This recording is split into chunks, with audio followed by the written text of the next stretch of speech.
Poleo en Agárrate, opinión estremecedora. Buenas noches, bienvenidos a Agárrate. Terminando hoy la semana, este programa, les anuncio, es grabado porque vamos a hacerle una entrevista a Noé Pernía, periodista venezolano que está en España, y por la diferencia de horario, pues no queríamos tener a Noé tan tarde esperándonos para hablar, porque además lo necesitamos fresco para que nos eche todos esos cuentos que hay en España, además de lo que él vivió, porque realmente pasan muchas cosas que tienen que ver con Venezuela, que tienen que ver con América Latina, lavado de dinero, todas esas cosas que hoy en día ocupan las primeras páginas de todos los periódicos y de los noticieros a nivel mundial.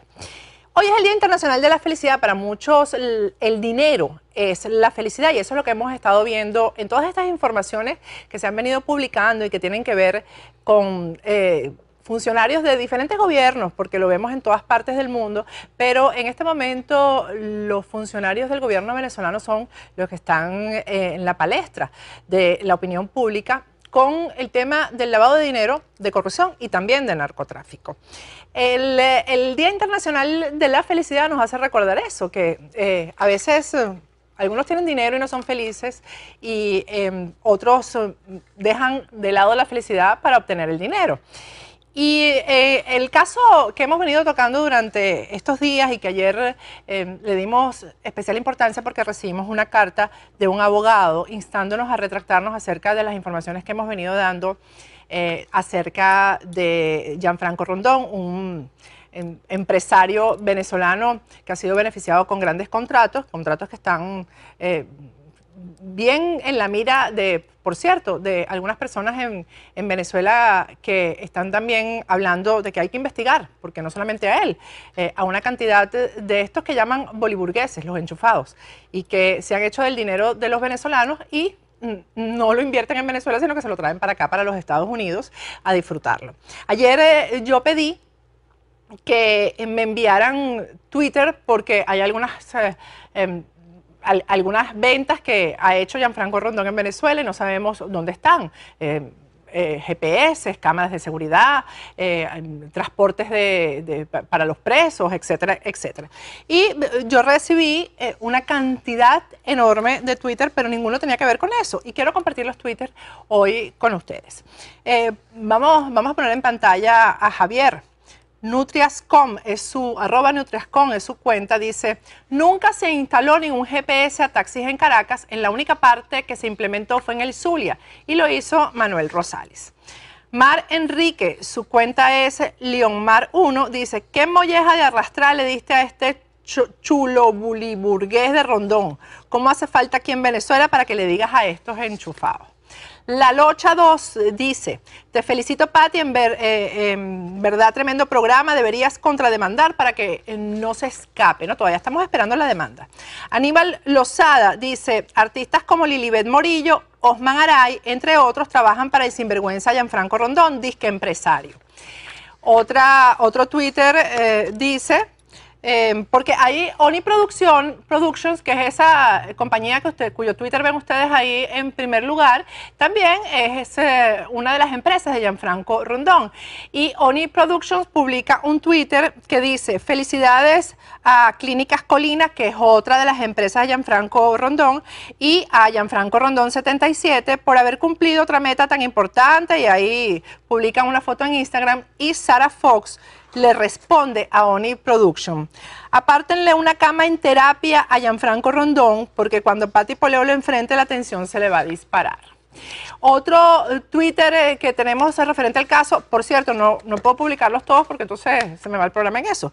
Héctor Palencia dice: ese señor no va a ir a juicio, ya que tendrá que presentar facturas de compra y venta y sus respectivas declaraciones de impuestos. Bueno, la recomendación que yo le voy a dar al abogado que me envió la carta, que nos envió la carta instándonos a que nos retractemos, es que le manden la carta a cada uno de estos tuiteros que tienen mucho que decir. Pero además, las informaciones sobre Gianfranco Rondón ahora abundan, porque ustedes saben que información trae información.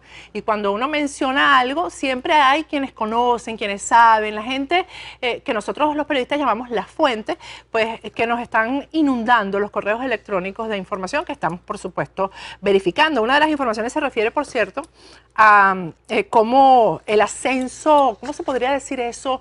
El ascenso económico, el ascenso de clase social, no sé cómo llamarlo, de la directora, la jefa de Onyx Production, que es la empresa productora que tiene Gianfranco Rondón aquí en Miami, y nos dieron con detalle la fiesta que se hizo en diciembre en Casa Túa, que es un sitio sumamente costoso.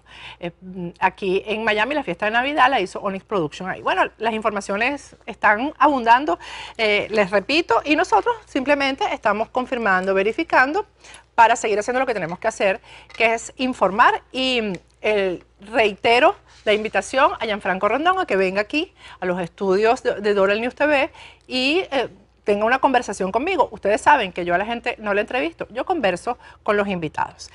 Quiero hacer mención de un Twitter que publicó hoy un colega venezolano, Nelson Bocaranda. Nelson Bocaranda dice lo siguiente: despierten.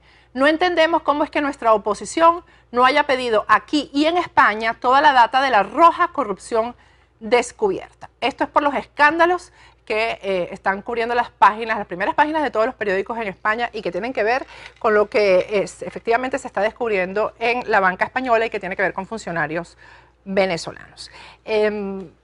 Yo creo y que es hora ya de que parlamentarios venezolanos exijan en la Comisión de Contraloría de la Asamblea Nacional e incluso en la Contraloría General de la República, solamente para llenar los requisitos, que se investiguen los nombres que han venido surgiendo de estos funcionarios venezolanos que han hecho tanto dinero y que lo han colocado en bancos como el Banco de Andorra.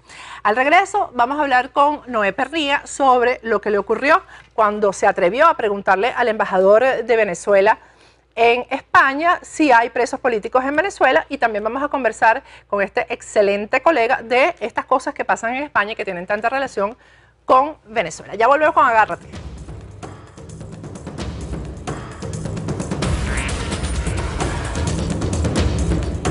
Agárrate con Patricia Poleo. Regresamos con Agárrate. Esta noticia le dio la vuelta al mundo. Como un periodista venezolano fue agredido porque hizo lo que hacen los buenos periodistas, buenas preguntas, al embajador de Venezuela en España. Vamos a ver el video porque ya tenemos vía Skype desde Madrid a nuestro amigo Noé Pernía.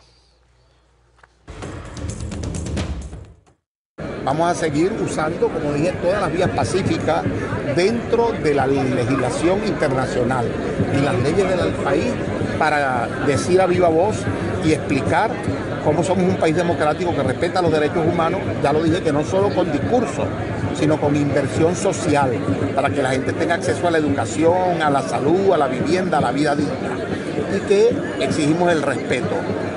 Lamentamos quienes no sean coherentes con el discurso y la acción. Nuestro gobierno sí lo es, y esa debería ser la posición de todos los verdaderos demócratas del mundo. ¿Hay presos políticos en Venezuela, embajador? Muchísimas gracias. ¿Hay presos políticos en Venezuela? Pero tranquilo. Señor embajador, ¿hay presos políticos en Venezuela? ¿Hay presos políticos en Venezuela, embajador?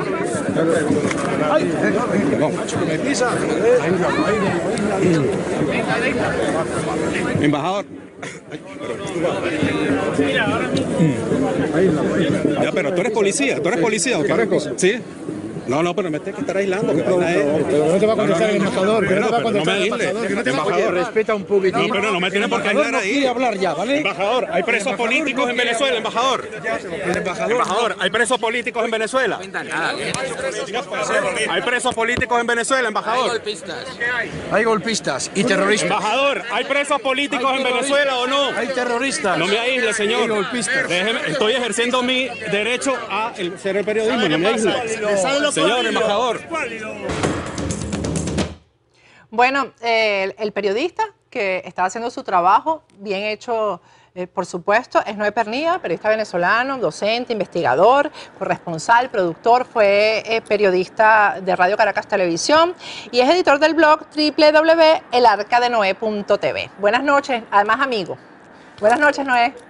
Claro que sí, tiempo sin verte. Amigos desde aquellos tiempos cuando estábamos en Venezuela y cuando se nos permitía vivir a todos en conjunto, independientemente del pensamiento político que tuviésemos. Así es, Noé, y el exilio te ha hecho muy bien, estás más joven, déjame decirte. Caramba, qué bueno. El Skype hace milagros también. Sí. Debe ser el clima frío, además, ¿no? Te fuiste a Madrid. Tú sabes que yo creo que lo que le pasó a esta gente es que no contaba con que los periodistas que nos íbamos a ir, íbamos a hacer este trabajito que tú estás haciendo precisamente, ¿no? Y estamos por todo el mundo haciendo el trabajo. Los periodistas que tuvimos que ausentarnos. Eso es correcto, y muchas veces por las uñas también, ¿no? A diferencia, digamos, del plantel del periodista militante que llaman ellos, pues nosotros muchas veces tenemos que trabajar con las uñas y lo hacemos con corazón y con tesón. Pues por esta razón es que ellos se obstinan porque creen que nos pueden derrotar de la manera más sencilla y ponernos un bozal de arepa, y en muchas ocasiones no es así. Hay mucha gente trabajando, somos como hormiguitas que estamos hurgando, que no nos cansamos y que seguimos pues detrás de toda la estela de corruptela, de violación de los derechos humanos para desenmascarar a un régimen que definitivamente es dictatorial, es represivo y militarista. ¿Cuánto tiempo tienes fuera de Venezuela, Noé?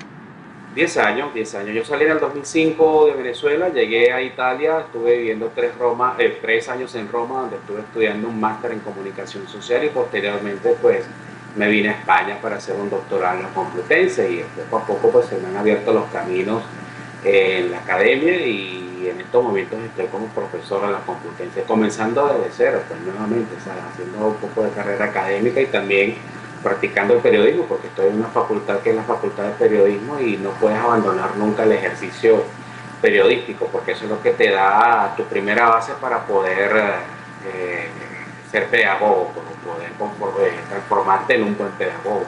Bueno, no es cualquier cosa ser profesor de la Complutense, además, ¿no? Eso hay que decirlo. Ha ganado la universidad con tu exilio. Noé, ¿qué te dijeron tus alumnos después de que esto ocurrió y que además se difundió tan masivamente? Mira, lo hemos tomado más bien como un ejercicio de práctica sobre el riesgo que muchas veces tiene que tomar el periodista cuando le toca enfrentar algunas informaciones difíciles y complicadas, cuando se te niega el acceso a la fuente de información, porque si bien es cierto que había otros periodistas allí en ese vídeo que acabamos de ver con el embajador de Venezuela en España, Mario Isea, mi presencia les incomodó, y lo comencé a notar cuando empezaron a rodearlo una cantidad de guardaespaldas, digamos que son los matones, como le decimos en España, los matones de rojo, que son estos miembros de la plataforma bolivariana, encabezados por un señor que se llama Pedro Barea, y que son los que le hacen esa especie de servicio de custodia militar al embajador. Entonces lo vimos más que todo desde un punto de vista académico, de práctica periodística, cómo tienes que guardar la ecuanimidad en casos como este, en el que te están golpeando, pero que a la vez tienes que enfocarte o focalizar la información. Un poco también para resaltar el papel de la vocación, que si tú te dedicas al periodismo político en zonas de conflicto, que no tiene que ser fuera de España, fuera de tu propio país de origen, hablándole a los alumnos españoles, pues tienes que tomar en cuenta ciertas situaciones adversas y también tomar en cuenta cómo reaccionarías tú frente a esas situaciones adversas. Nos enfocamos por ese lado, por la parte técnica, ¿sabes? Porque hay chicos que, si bien es un universo variopinto, hay unos que se van a dedicar al periodismo de moda, pero hay otros que sí, que quieren como que incursionar en aquellos juegos de las corresponsalías de guerra, etc. Entonces, les explicamos un poco cómo lo principal en estos casos es aprender a mantener la ecuanimidad y la serenidad y no guiarte del foco principal, que es el conseguir la noticia. Y advertirles también que muchas veces el olfato te lleva a los sitios donde está la noticia, que no puedes prever, no puedes definir en qué momento te saltará la circunstancia noticiosa, que es lo que va a conformar después el corpus de tu trabajo. Bueno, es increíble cómo se puede comparar la entrevista a un embajador con ser corresponsal de guerra, ¿no? Con un caso que estás bajo, imagínate, bajo ataques aéreos, balas, etcétera, etcétera. Y eso fue lo que pasó aquí. O sea, una simple entrevista a un embajador se convirtió en eso. Pero es que no es cualquier personaje, Noé, y vamos a compartir un poco una información. Son las 6:45, disculpen la interrupción, pero está entrando la primavera justo en este momento. Son las 6:45 de la tarde, lo que pasa es que estamos grabando el programa, está entrando la primavera, poner crisantemos, flores amarillas, etcétera en la casa. Bueno, Noé, sigamos. Mario Isea no es cualquier persona, no es cualquier político, Mario Isea viene del chavismo duro, es uno de los originarios, yo saqué una información de la web que dice que en una reunión privada que él sostuvo, eso fue el 24 de noviembre, estamos hablando del año pasado, con los diputados del PSV en el Salón Protocolar de la Asamblea Nacional, Isea le planteó a sus camaradas producir un pronunciamiento en la plenaria contra el presidente del gobierno español y embarcarse en una gira por países clave para anticipar y neutralizar la campaña alrededor de la liberación de Leopoldo López. Dice que en medio del cónclave con la fracción roja, el diplomático entregó a cada uno de los parlamentarios un breve informe titulado Caso Rajoy, contexto general y acciones a tomar, y el documento incluye los indicadores que demostraría la crisis capitalista que padece España y destaca, entre otros puntos, que los casos de corrupción son cada vez más frecuentes, etcétera, y que por ahí hay que atacar a Rajoy para tapar el tema. Lo saqué de consapata.com para sacar el tema de Leopoldo López de la palestra pública. Sí. Sí, es cierto, claro, eso lo dijo finalizando el año pasado. Toma en cuenta, Patricia, que todavía no habían saltado los casos de corrupción que, contrariamente a lo que ellos pensaban, comenzaron en España a salpicar no solamente al partido de gobierno, a la derecha, sino que también han comenzado a salpicar a esta nueva formación política ultraizquierda financiada por el chavismo venezolano, que es el nuevo partido Podemos, que tiene 4 eurodiputados en la Unión Europea, en Bélgica. Entonces, yo creo que en ese sentido se les ha salido el tiro por la culata, como decimos en Venezuela. Las cosas no les están yendo como ellos pensaban y como ellos estimaban, porque los españoles están descubriendo que sí, que había una casta capitalista, el partido de gobierno, el Partido Popular, la derecha, los empresarios que se enriquecen a costilla del sufrimiento del pueblo español, etcétera, pero que, vamos a ver, esa estatura moral que estaba adquiriendo la izquierda, la ultraizquierda con Podemos en la campaña de las elecciones de este año, se comienza a desmoronar a raíz que comienzan a surgir y a reflotar y a develarse gracias al periodismo investigativo y a la pluralidad de medios que existe en España, comienzan a reflotar, a develarse toda esa cantidad de conexiones extrañas entre Venezuela y el financiamiento del partido Podemos a través de aquella fundación llamada CEP, que funcionaba en Valencia y donde estuvieron, entre otros, Pablo Iglesias, que hoy por hoy el líder fundamental y el que encabeza la formación de Podemos. Bueno, ellos han tratado de desmentir este financiamiento, Noé, pero no han podido, porque además el periodismo de investigación en España ha sacado todas las pruebas. O sea que ellos están ya desenmascarados con respecto a esto, ¿no? Y la relación está establecida. Y es que hay una circunstancia muy importante que hay que destacar, que es que en el primer mundo está tomando cuerpo la doctrina de la transparencia de la documentación pública. Y fíjate que esa es otra cosa por la que se le está yendo el tiro por la culata a un país como Venezuela o a un gobierno como el chavista que pretendió darle exilio, por ejemplo, a Snowden. ¿Recuerdan del caso Snowden? Aquel señor que comenzó a develar una serie de secretos que estaban bajo resguardo informático en Estados Unidos. Y resulta que esa misma transparencia que ellos defendieron por el caso Snowden y también por el caso de Julian Assange, pues es la misma transparencia que está funcionando en España para develar esos circuitos, esas conexiones no santas de corrupción, de blanqueo de dinero y de financiamiento ilícito que han venido desde Venezuela para amparar a esta nueva formación política de Podemos. Entonces yo creo que esas dos cosas, pues en un momento, regresando a lo que tú comentabas en un principio, cuando Mario Isea en Venezuela, frente a la Cámara de los Diputados, frente a los diputados del status quo del oficialismo, hablaba de entregó el documento en el que planteaba unas líneas estratégicas para de alguna manera penetrar y atacar las bases del sistema español, resulta que ese mismo documento sirvió para que se revierta en contra del chavismo. Ellos acaban de llevar a cabo, la redundancia, hace un mes esta Expo Venezuela de verdad, ¿te acuerdas? Vivió Maduro en una cadena nacional, Estamos teniendo un problema de sonido. Vamos a ir a un corte y al regreso vamos a tratar de reconectarnos con Noé porque está muy interesante la conversación. Noé Pernía fue agredido porque preguntó si en Venezuela habían presos políticos y bueno, no fue a cualquier persona que se lo preguntó. De hecho, Mario Isea ha sido uno de los que ha sostenido que hay que tratar de sacar de la escena internacional la prisión de Leopoldo López, el caso de la prisión de Leopoldo López, y además siempre ha sostenido que Leopoldo López está preso por su seguridad. O sea, es un favor lo que el gobierno de Nicolás Maduro le está haciendo a Leopoldo López de tenerlo preso. Vamos a un corte y al regreso continuamos hablando con Noé Pernía.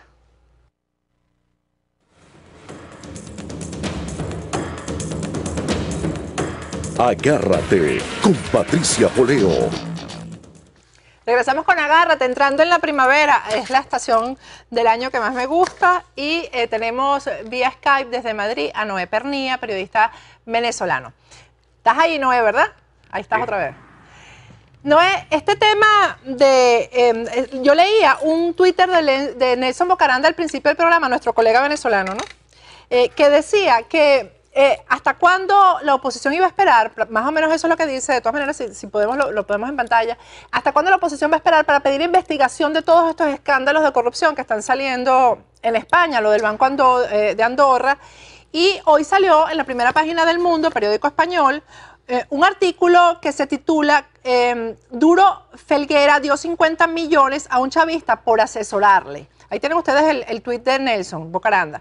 En la primera página del Mundo, vamos a tratar de ponerla también en pantalla, dice, Duro Felguera dio 50 millones a un chavista por asesorarle. El reportaje está firmado por Carlos Segovia y Fernando Lázaro, periodistas de Planta del Mundo, periódico de España, repito. Y yo quiero que tú me digas primero quién es ese Duro Felguera. Duro Felguera es una empresa que se dedica a los proyectos internacionales y se dedica también a construir termoeléctricas. Es una empresa que sí, que ha tenido una trayectoria en España y que está sonando ahora es gracias, digamos, entre comillas, a este caso que está escapando del mundo, este nuevo caso, este es el último caso de corrupción que está sonando en España que vincula al gobierno venezolano con empresarios españoles que han hecho jugosos negocios allí. Duro Felguera se comprometió a construir una termoeléctrica bajo unas negociaciones que venían marchando desde 2008, 2009 y que le iba a costar al Estado venezolano unos 1.500 millones de dólares.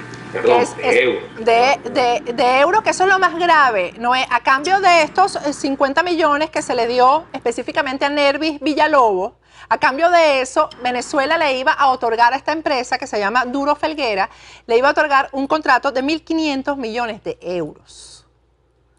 Ahora, ¿cómo puede un funcionario como Nervis Villalobos amarrar un contrato de 1.500 millones de euros? ¿No es?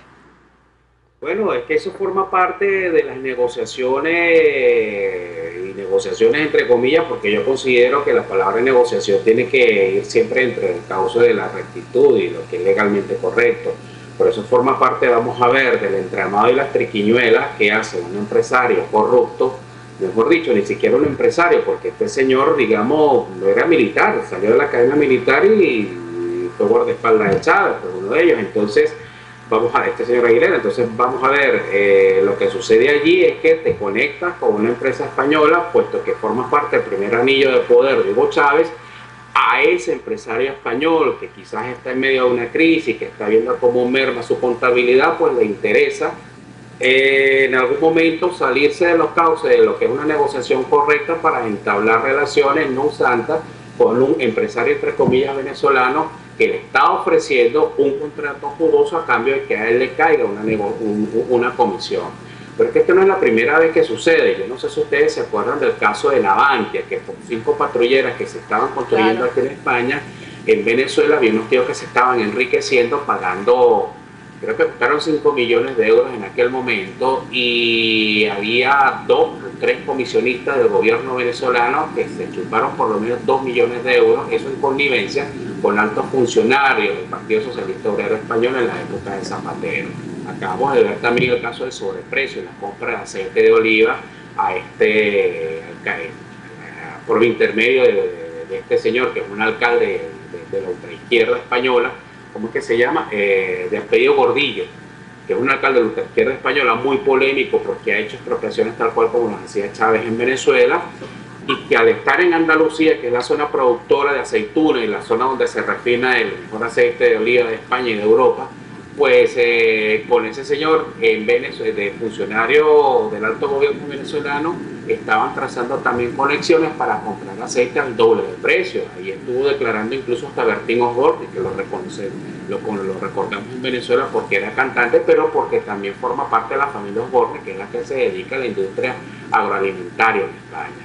De forma tal que este no es el único caso, es que ya venimos de una serie de casos que en su momento quizás no fueron escándalos en España porque no se conocían, porque no había periodistas que hiciesen la investigación, qué sé yo, una cantidad de problemas que no estaría ahorita en la condición de decírtelo porque los desconozco, pero que en estos momentos, como Venezuela está en la palestra pública de la opinión en España, por existir un vector que conecta directamente a Podemos, que es el partido que ocupa el primer lugar en la intención de voto en España, con el gobierno venezolano, pues gracias a eso es que sí, que la prensa se está dedicando a investigar un poco más allá sobre estos negociados.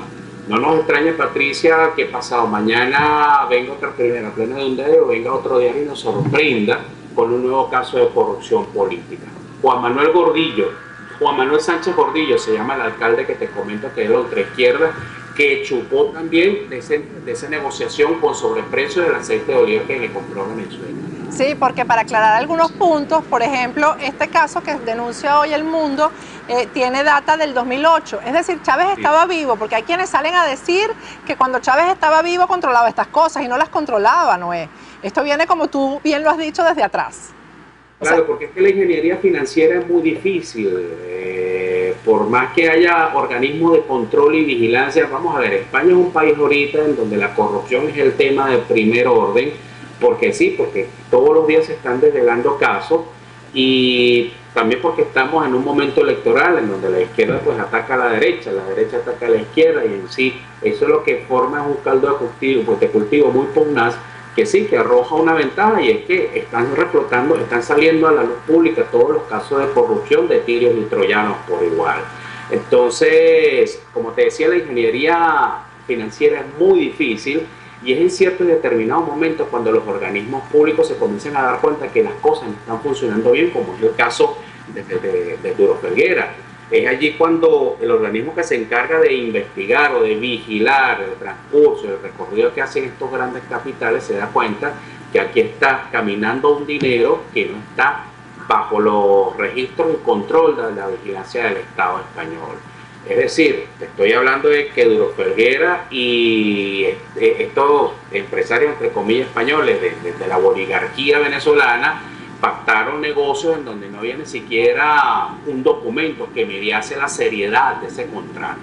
El Estado español tiene que cobrar por cada cosa que hagan los empresarios un impuesto, y para eso es que las negociaciones tienen que llevarse a cabo con rigor y orden, es decir, tienen que haber documentos, tienen que haber registros bancarios, y esto no se hizo en este caso.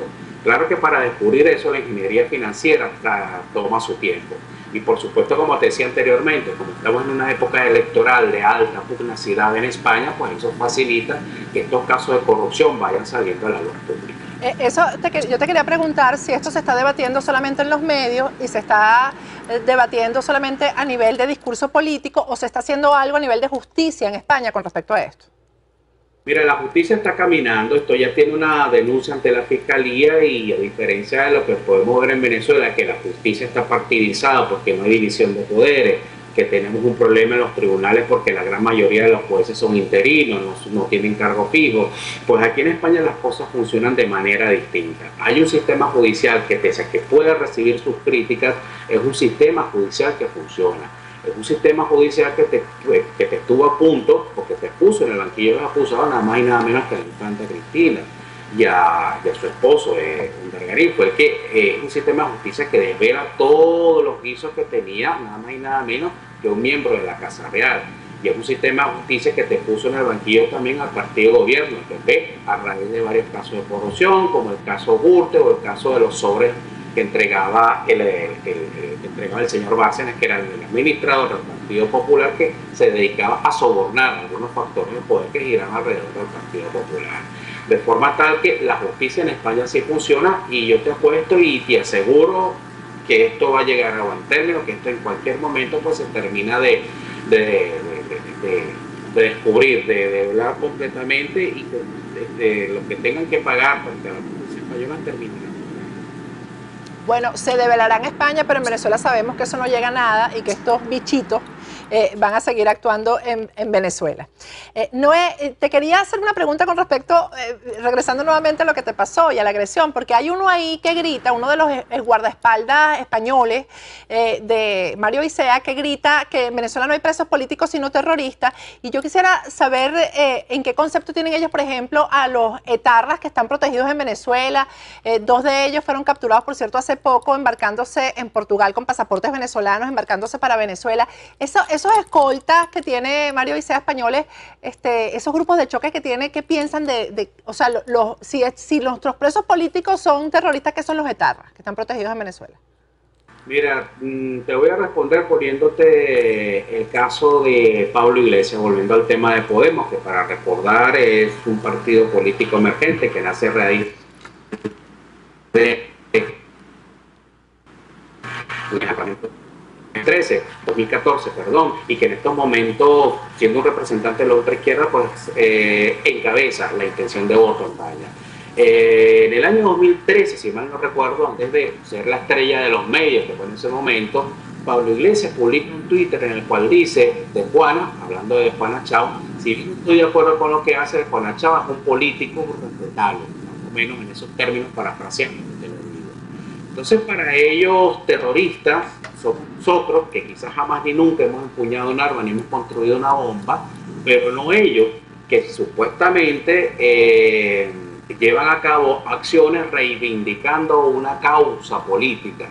Entonces, un poco penetrando en esta mentalidad de lo que son las figuraciones de la ultraizquierda española, terroristas somos nosotros porque somos fachas, ¿no? Ellos dividen el mundo de una manera muy maniquea en blancos y negros. Los blancos son ellos, los revolucionarios redentores, y los negros somos nosotros, los fachas, los opositores, los que estamos enriqueciendo la tortilla del pueblo oprimido, etc. De una forma muy maniquea, muy reduccionista, era forma de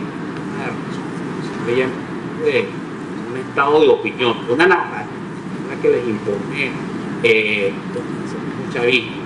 Eso también es porque ya tenemos problemas en el audio otra vez. Bueno, pero igual nos toca despedirnos. Gracias, de verdad, me encantó conversar contigo. Fue un regalo de fin de semana y además de comienzo de primavera. Gracias, Noé. Vale, que te vaya muy bien, Patricia. Saludos a todos los amigos de Miami. Claro que sí. Bueno, ustedes lo vieron, lo escucharon. Noé Pernía, periodista venezolano que está en España. Al regreso vamos a hablar con Abelardo Díaz. Él es el diputado de la Asamblea Nacional Venezolana. Vamos a hablar de todos estos temas, a ver si algún día algún diputado de la oposición va a pedir que se investigue esto en Venezuela, aunque sea para llenar los requisitos del caso. Ya regresamos con Agárrate.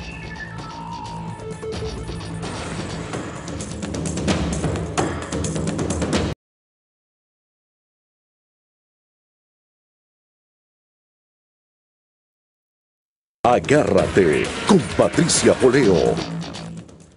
Regresamos con Agárrate, entrando en la primavera. Es la estación del año que más me gusta y tenemos vía Skype desde Madrid a Noé Pernía, periodista venezolano. ¿Estás ahí, Noé, verdad? Ahí estás otra vez. Noé, este tema yo leía un Twitter de Nelson Bocaranda al principio del programa, nuestro colega venezolano, ¿no? Que decía que ¿hasta cuándo la oposición iba a esperar? Más o menos eso es lo que dice, de todas maneras, si podemos, lo podemos en pantalla. ¿Hasta cuándo la oposición va a esperar para pedir investigación de todos estos escándalos de corrupción que están saliendo en España, lo del Banco de Andorra? Y hoy salió en la primera página del Mundo, periódico español, un artículo que se titula Duro Felguera dio 50 millones a un chavista por asesorarle. Ahí tienen ustedes el tuit de Nelson Bocaranda. En la primera página del Mundo, vamos a tratar de ponerla también en pantalla, dice, Duro Felguera dio 50 millones a un chavista por asesorarle. El reportaje está firmado por Carlos Segovia y Fernando Lázaro, periodistas de Planta del Mundo, periódico de España, repito. Y yo quiero que tú me digas primero quién es ese Duro Felguera. Duro Felguera es una empresa que se dedica a los proyectos internacionales y se dedica también a construir termoeléctricas.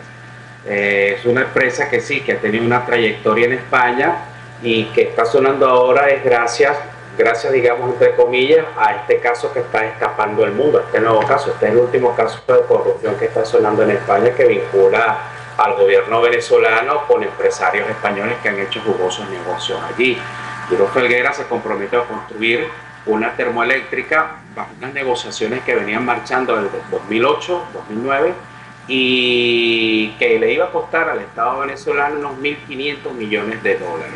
Perdón, de euros. De euros, que eso es lo más grave, ¿no? A cambio de estos 50 millones que se le dio específicamente a Nervis Villalobos, a cambio de eso, Venezuela le iba a otorgar a esta empresa que se llama Duro Felguera, le iba a otorgar un contrato de 1.500 millones de euros. Ahora, ¿cómo puede un funcionario como Nervis Villalobos amarrar un contrato de 1.500 millones de euros? ¿No es? Bueno, es que eso forma parte de las negociaciones entre comillas, porque yo considero que la palabra negociación tiene que ir siempre entre el cauce de la rectitud y lo que es legalmente correcto. Por eso forma parte, vamos a ver, del entramado y las triquiñuelas que hace un empresario corrupto, mejor dicho, ni siquiera un empresario, porque este señor, digamos, no era militar, salió de la cadena militar y fue guardaespaldas de Chávez, fue uno de ellos. Entonces, vamos a ver, este señor Aguilera, entonces vamos a ver, lo que sucede allí es que te conectas con una empresa española, puesto que formas parte del primer anillo de poder de Hugo Chávez, a ese empresario español que quizás está en medio de una crisis, que está viendo cómo merma su contabilidad, pues le interesa en algún momento salirse de los cauces de lo que es una negociación correcta para entablar relaciones no santas con un empresario, entre comillas, venezolano, que le está ofreciendo un contrato jugoso a cambio de que a él le caiga una comisión.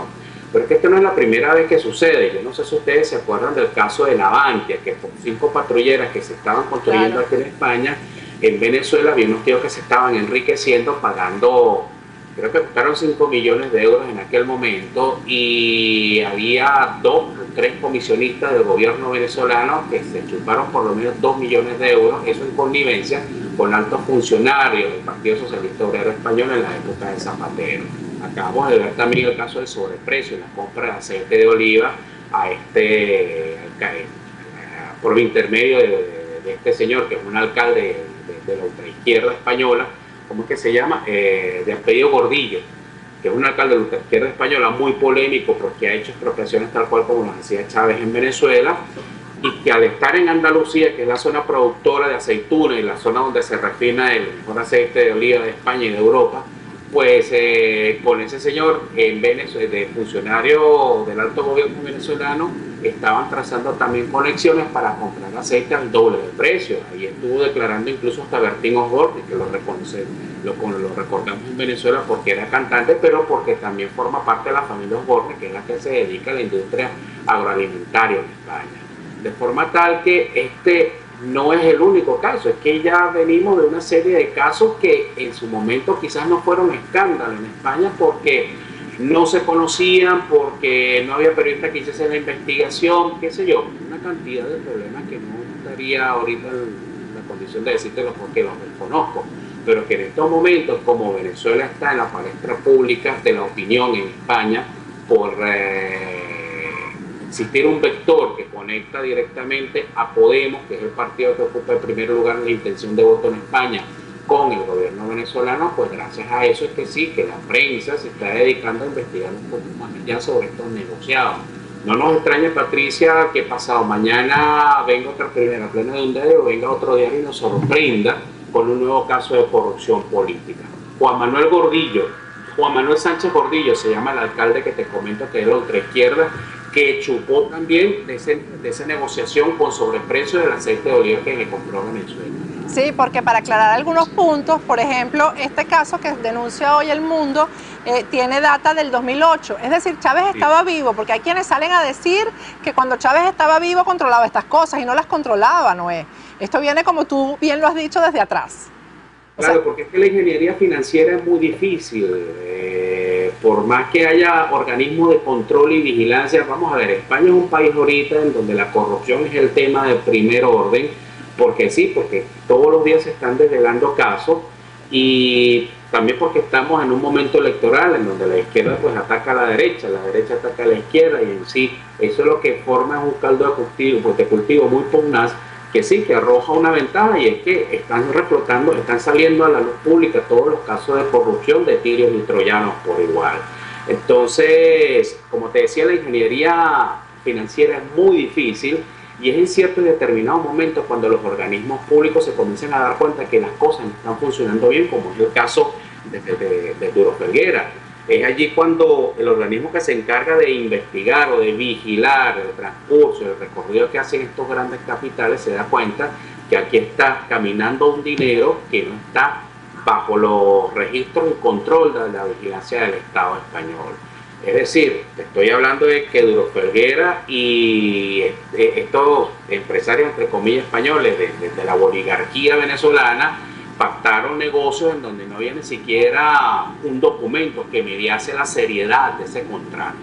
El Estado español tiene que cobrar por cada cosa que hagan los empresarios un impuesto, y para eso es que las negociaciones tienen que llevarse a cabo con rigor y orden, es decir, tienen que haber documentos, tienen que haber registros bancarios, y esto no se hizo en este caso. Claro que para descubrir eso la ingeniería financiera toma su tiempo. Y por supuesto, como te decía anteriormente, como estamos en una época electoral de alta pugnacidad en España, pues eso facilita que estos casos de corrupción vayan saliendo a la luz pública. Yo te quería preguntar si esto se está debatiendo solamente en los medios y se está debatiendo solamente a nivel de discurso político, o se está haciendo algo a nivel de justicia en España con respecto a esto. Mira, la justicia está caminando, esto ya tiene una denuncia ante la Fiscalía, y a diferencia de lo que podemos ver en Venezuela, que la justicia está partidizada porque no hay división de poderes, que tenemos un problema en los tribunales porque la gran mayoría de los jueces son interinos, no tienen cargo fijo, pues aquí en España las cosas funcionan de manera distinta. Hay un sistema judicial que, pese a que puede recibir sus críticas, es un sistema judicial que funciona. Es un sistema judicial que te estuvo a punto, porque te puso en el banquillo de los acusados nada más y nada menos que a la infanta Cristina y a su esposo, Dargarín. Fue que es un sistema de justicia que desvela todos los guisos que tenía nada más y nada menos que un miembro de la Casa Real. Y es un sistema de justicia que te puso en el banquillo también al partido de gobierno, el PP, a raíz de varios casos de corrupción, como el caso Gürtel o el caso de los sobres que entregaba el señor Bárcenas, que era el administrador del Partido Popular, que se dedicaba a sobornar algunos factores de poder que giraban alrededor del Partido Popular. De forma tal que la justicia en España sí funciona, y yo te apuesto y te aseguro que esto va a llegar a buen término, que esto en cualquier momento pues se termina de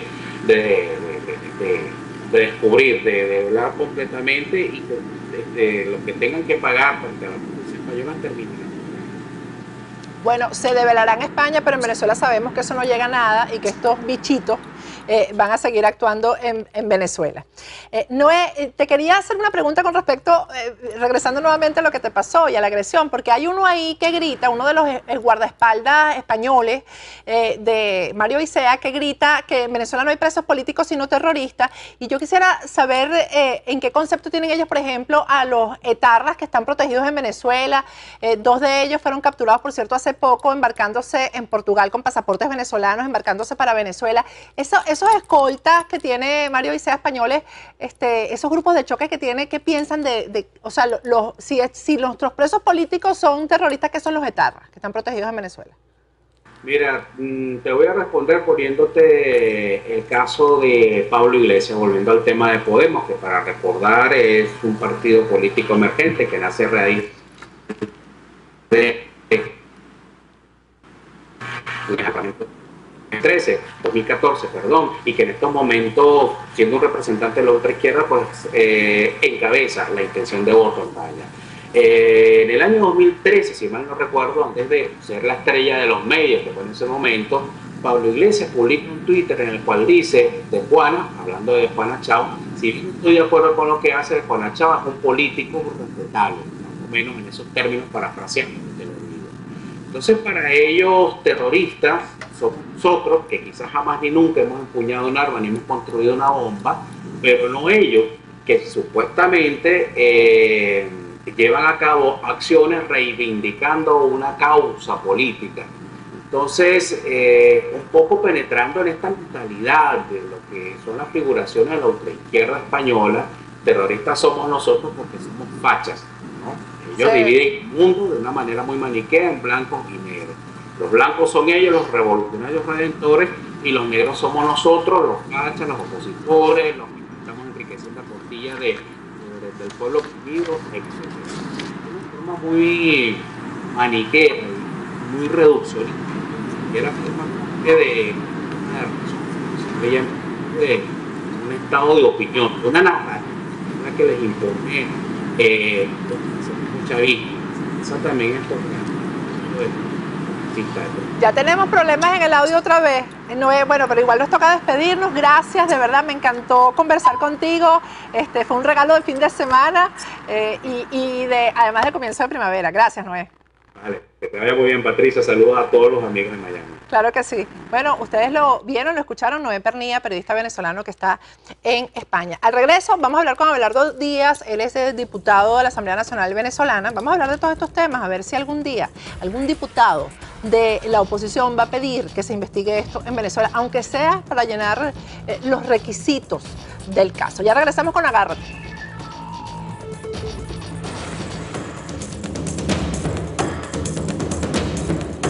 Agárrate con Patricia Poleo. Regresamos con Agárrate, ya tenemos vía telefónica al diputado a la Asamblea Nacional Venezolana, Abelardo Díaz. Buenas noches, Abelardo, ¿cómo estás? Patricia, muy buenas noches y un gran saludo desde tu tierra. Gracias, gracias. Y bienvenido a Agárrate y a Doral News TV.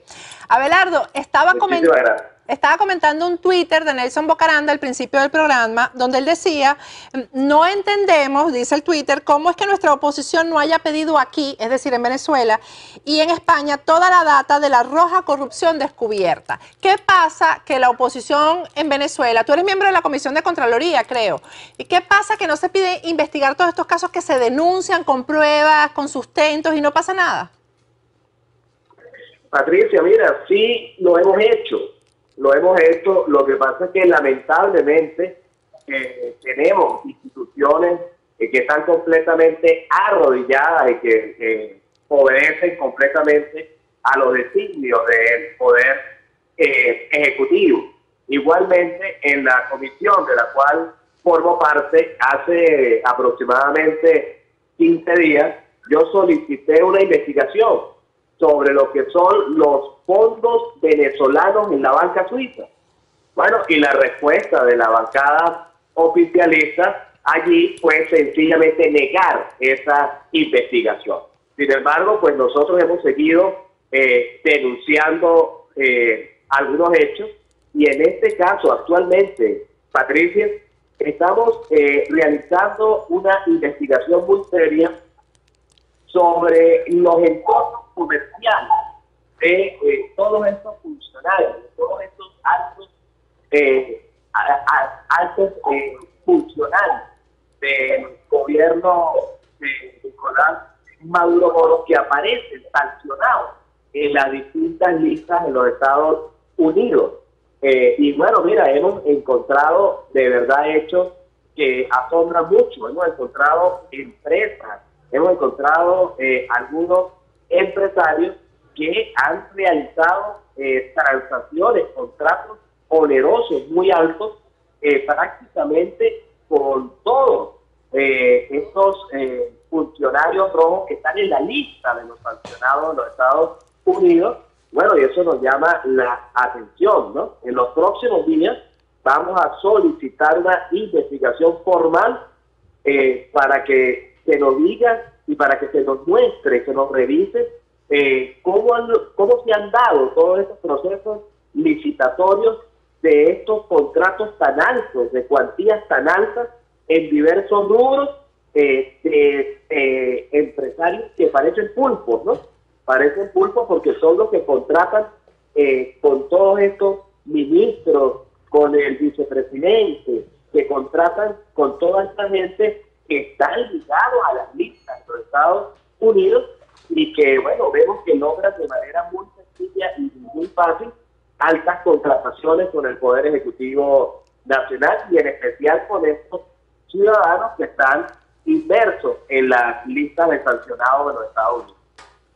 Eso y el tema también, Abelardo, ojalá podamos tener una conversación de mejor calidad la semana que viene, el tema de estos negocios que se hacen con estos sancionados, precisamente, ¿no? Los sancionados que contratan y los contratantes, es decir, los empresarios que le venden cosas a estos funcionarios, invierten el dinero aquí en Estados Unidos, lo cual es una cosa absurda, ¿no? Y están reciclando y lavando el dinero aquí en Estados Unidos, que es el país que lo sanciona. Mira, así es, de paso, a nosotros nos ha llamado mucho la atención cómo hay un empresario en particular, ¿no? Sí. Entre muchos otros que hemos revisado, y bueno, ha logrado contrataciones importantísimas, muy grandes, de montos bastante altos. Por ejemplo, con el exministro Miguel Rodríguez Torres, ¿no? Que es uno de los que está incluido en la lista.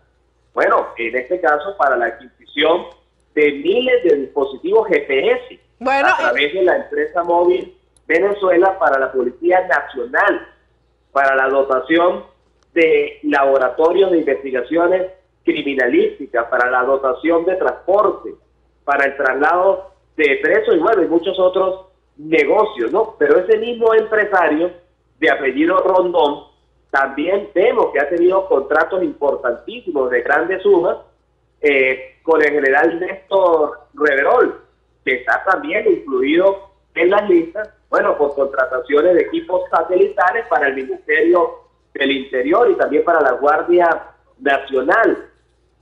Está relacionado el empresario, yo no sé cómo hace, ¿no? Por eso digo que parece un pulpo, porque está también relacionado con grandes contrataciones con Jorge Arreaza y con Rodríguez Torres como proveedor clave de pertrechos policiales, de equipos de telecomunicaciones y rastreo satelital para el Plan Patria Segura. Está relacionado también con el almirante Molero, cuando era ministro de la Defensa, en la provisión de unidades de ambulancia, de decenas de plantas para unidades de frontera. Está relacionado también con Jaime Altruy, cuando era presidente del Metro y luego también siendo ministro de Transporte Terrestre para su contrato como proveedor de equipos para diversas instalaciones del Metro, proveedor de repuestos automotores.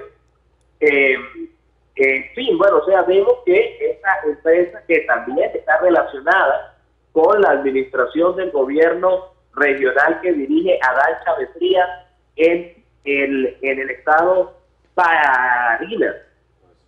Bueno, Abelardo, pero es que además toda esta información esa investigación se va a pedir en la Comisión de Contraloría, porque además está relacionado. Exactamente, porque eso está muy bien, porque además está relacionado con Tarek El Aizami, que aquí está siendo investigado por terrorismo islámico, aquí en Estados Unidos. Exactamente. O sea, vemos que este ciudadano, y repito, no es solo él, ¿no? Son muchos otros. Son muchos, exactamente. Pero en este caso nos llama la atención es que cómo logra este ciudadano lograr contrataciones tan altas, prácticamente contratando en diferentes rubros, ¿no? Pareciera que fuera una super empresa, ¿no? Que vende absolutamente todo, ¿no? Pero vemos también que contrata, bueno, con todos estos ministros y todos estos funcionarios que hoy están incluidos en la lista de sancionados de los Estados Unidos.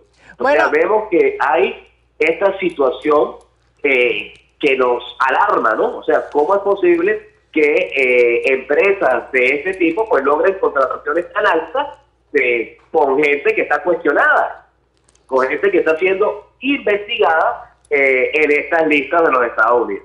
Bueno, Abelardo, muchísimas gracias y vamos a estar pendientes de si se hace de verdad esa denuncia en la Comisión de Contraloría en Venezuela. Gracias, el diputado a la Asamblea Nacional, Abelardo Díaz.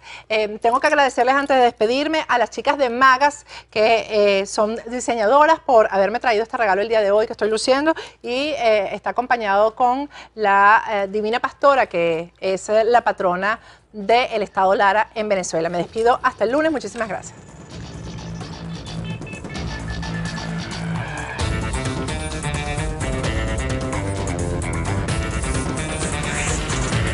Patricia Poleo en Agárrate. Opinión estremecedora.